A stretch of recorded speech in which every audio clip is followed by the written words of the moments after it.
ಸರಿ, ಈಗ ಮುಖ್ಯವಾದ ವಿಚಾರಕ್ಕೆ ಬರೋಣ.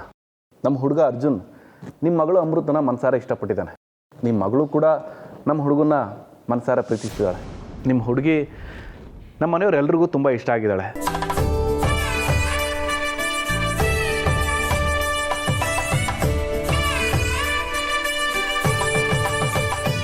ನಿಮಗೂ ಒಪ್ಪಿಗೆ ಇದೆಯಾ ಅಂತ ಶಾಸ್ತ್ರೋಕ್ತವಾಗಿ ಹೆಣ್ಣು ಕೇಳೋದಕ್ಕೆ ನಿಮ್ಮ ಮನೆಗೆ ಬಂದಿದ್ದೀವಿ. ನಿಮ್ಮ ಹುಡುಗಿನ ನಮ್ಮ ಹುಡುಗನಿಗೆ ದಾರಿ ಎರೆದು ಕೊಡ್ತೀರಾ?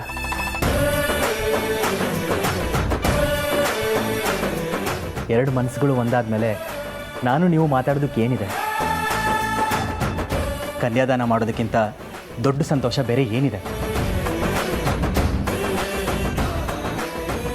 ತಾನು ಇಷ್ಟಪಟ್ಟು ಹುಡುಗನ ಜೊತೆ ನಮ್ಮ ಅಮೃತ ಮದುವೆ ಆಗ್ತಿರೋದು ನಮ್ಗೆ ಅದೇ ದೊಡ್ಡ ಸಂತೋಷ.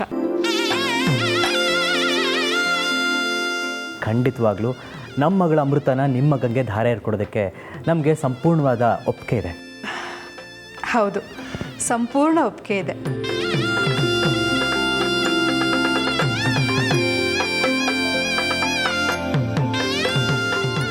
ಸರಿ, ಮತ್ತೆ ಇನ್ಯಾಕೆ ತಡ ಮಾಡೋದು? ತಾಂಬೂಲ ಬದಲಾಯಿಸ್ಕೊಂಡ್ಬಿಡೋಣ.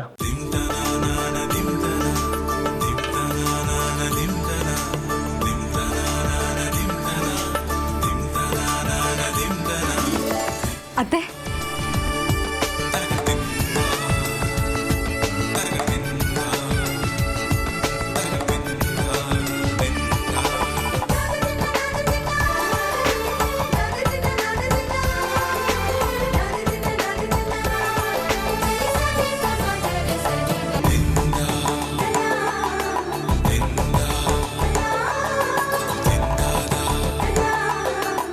ಅತ್ತೆ ನಮ್ಮ ಕಡೆದು ತೊಗೊಂಡು ಬಂದ್ಬಿಡಿ.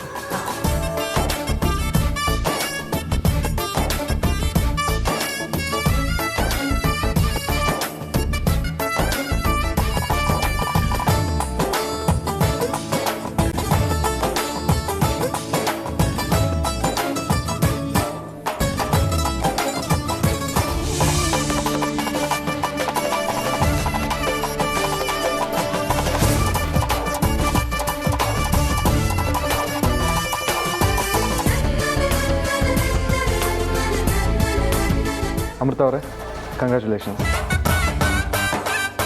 ಮಾಡಿಯ ಬ್ರದರ್, ಕಂಗ್ರ್ಯಾಚುಲೇಷನ್ಸ್. ಅಮೃತ, ಕೂತ್ಕೊಮ್ಮ ಒಂದು ನಿಮಿಷ.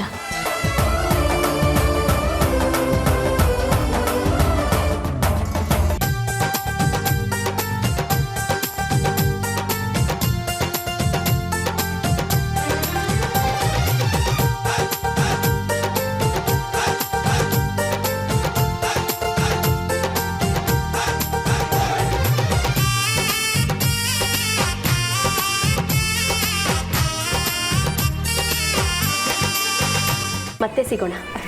ಹಾಂ, ಬರ್ತೀವಮ್ಮ ಅಮೃತ.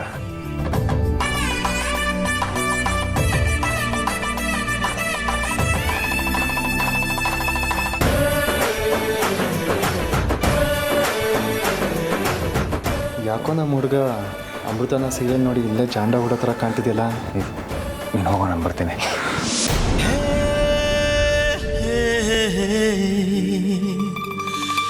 La la la la la la la la la.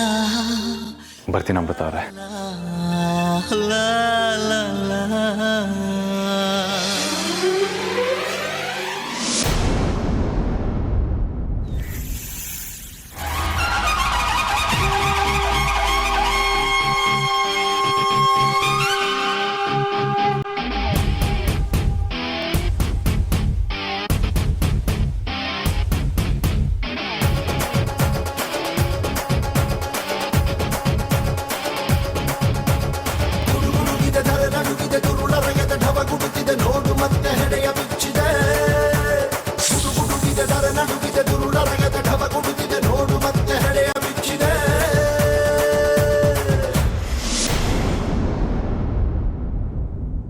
ಛೇ, ಇಲ್ಲಿ ನೋಡಿದ್ರೆ ಮದುವೆ ಸಿದ್ಧತೆಗೆಲ್ಲ ಅದ್ದೂರಿಂದ ನಡೀತಾ ಇದೆ. ಆದರೆ ಮಯೂರದಿ ಸುದ್ದಿನೇ ಇಲ್ಲ. ಹಲೋ ಹಲೋ ಅಜ್ಜಿ, ಹೇಗಿದ್ದೀರಾ? ನೋಡು, ನೀನೆಲ್ಲೋ ದೂರ ಇರಬೇಕಾದ್ರೆ ನಾನಿಲ್ಲಿ ನೆಮ್ಮದಿಯಿಂದ ಇರೋಕ್ಕಾಗುತ್ತಾ ಹೇಳು? ಯೋಚನೆ ಮಾಡಬೇಡಿ ಅಜ್ಜಿ, ಈ ಒದ್ದಾಟಕ್ಕೆಲ್ಲ ಒಂದು ಫುಲ್ ಸ್ಟಾಪ್ ಹಾಕೋ ಕಾಲ ಹತ್ರ ಬರ್ತಿದೆ. ಅಂದರೆ ಅಜ್ಜಿ, ನಾನು ಹೇಳ್ತಿರ್ಲಿಲ್ವಾ ನನ್ನ ಅರ್ಜುನ್ ಮದುವೆ ಮುರಿಯೋದಕ್ಕೆ ಯಾರೋ ಕರೆಕ್ಟಾಗಿ ಸ್ಕೆಚ್ ಹಾಕ್ತಿದ್ದಾರೆ ಅಂತ? ಹಾಂ, ಅದು ನಿಜ ಆಯ್ತು ಅಜ್ಜಿ.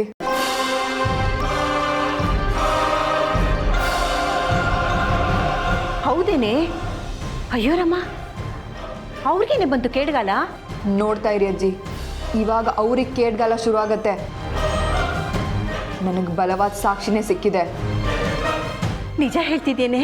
ಹ್ಞೂ ಅಜ್ಜಿ, ನೋಡ್ತಾ ಇರಿ, ಸಾಕ್ಷಿ ಸಮೇತ ಬಂದು ಮನೆಯವ್ರು ಎಲ್ರ ಮುಂದೆಗಡೆ ಹೇಗೆ ನಿಲ್ತೀನಿ ಅಂತ. ಆದಷ್ಟು ಬೇಗ ನನ್ನ ಅರ್ಜುನ್ ಮದುವೆಗೆ ಎಲ್ಲ ಸಿದ್ಧತೆಗಳನ್ನೂ ಮಾಡ್ಕೊಳ್ಳಿ ಅಜ್ಜಿ. ನೋಡು, ಇಲ್ಲಿ ಅರ್ಜುನ ಅಮೃತ ಮದುವೆಗೆ ಎಲ್ಲ ತಯಾರಿ ನಡೀತಾ ಇದೆ ಕಣೆ. ನೀನೇನು ಯೋಚನೆ ಮಾಡಬೇಡ. ಮೊದಲು ನೀನು ಸಾಕ್ಷಿ ತಗೊಂಡು ಬಾ. ಅರ್ಜುನ್ ಜೊತೆ ನಿನ್ನ ಮದುವೆ ಮಾಡೋ ಜವಾಬ್ದಾರಿ ನಂದು ಕಡೆ. ಹಾಂ, ಸರಿ ಅಜ್ಜಿ, ಆಮೇಲೆ ಮಾತಾಡ್ತೀನಿ. ಬಾಯ್. ಹಾಂ.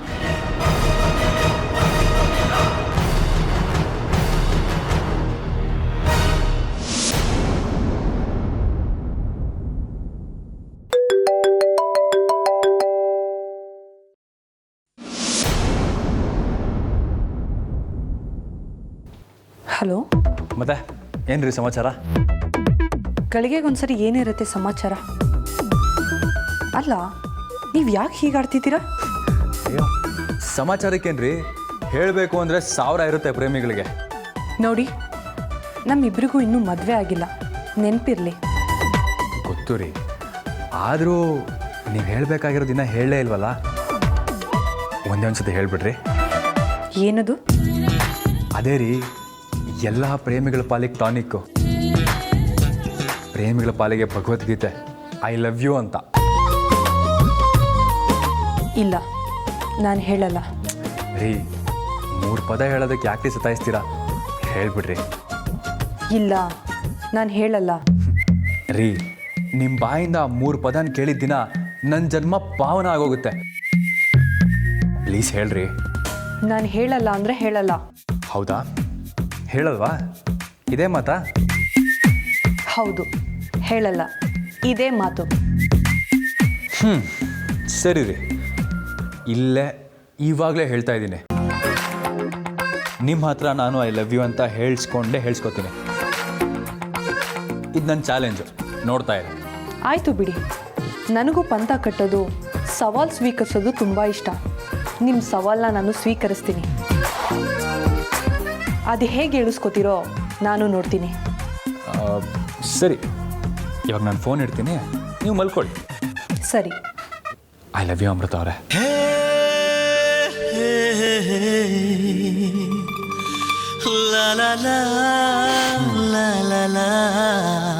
ಇಡೀ ಪ್ರಪಂಚದಲ್ಲಿ ಮದುವೆ ಆಗೋ ಹುಡುಗಿಗೆ ಐ ಲವ್ ಯು ಅಂತ ಹೇಳಿದ್ರೆ ಸರಿ ಅಂತ ಹೇಳಿ ಫೋನ್ ಇಡೋ ಹುಡುಗಿ ಇವರೊಬ್ಬರೇ ಅನ್ಸುತ್ತೆ. ಇರಲಿ, ನನ್ನ ಕೈ ಕಾಲು ಬಿದ್ದೋಗಿ, ನನ್ನ ತಲೆಯಲ್ಲಿರೋ ಕೂದಲೆಲ್ಲ ಉದುರೋಗಿ, ನನ್ನ ಹಲ್ಲು ಬಿದ್ದೋಗಿ, ನಾನು ಹಣ್ಣು ಮುದ್ಕ ಆದ್ರೂ ಇವ್ರ ಹತ್ರ ಒಂದಲ್ಲ ಒಂದು ದಿನ ಐ ಲವ್ ಯು ಅಂತ ಹೇಳ್ಸ್ಕೊತೀನಿ.